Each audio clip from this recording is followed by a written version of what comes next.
How to fix Windows can't connect to this network error. What's up everyone, welcome back to the channel. In today's tutorial, I'm going to show you guys a few ways to fix if you are not able to connect to any kind of network on your Windows.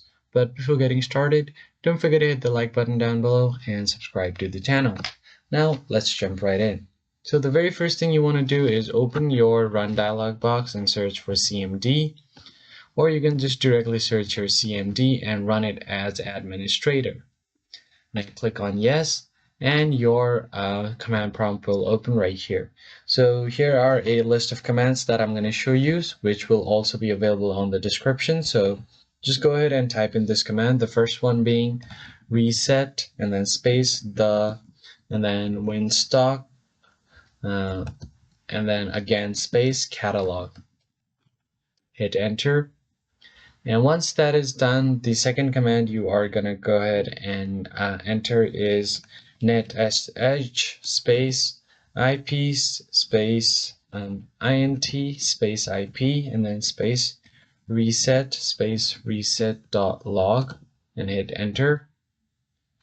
Now once that is done, the other command you are going to do is ipconfig space / flushdns.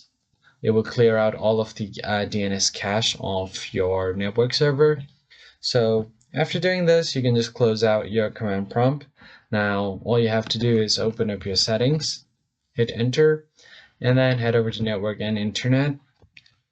Now from here you can go ahead and tap on advanced network settings, and then go ahead and click on this option right here, more network adapters.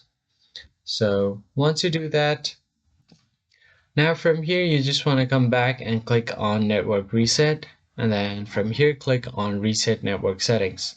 And after that is done, you're gonna open up your control panel.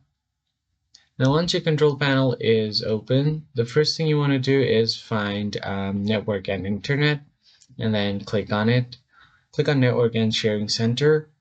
Now from here you just want to click on the connection of your Wi-Fi, and then as you can see here, if the IPv4 connectivity is on internet, then you're good to go. So you can also click on properties if you want to check this, and make sure that the IPv4 is checked out.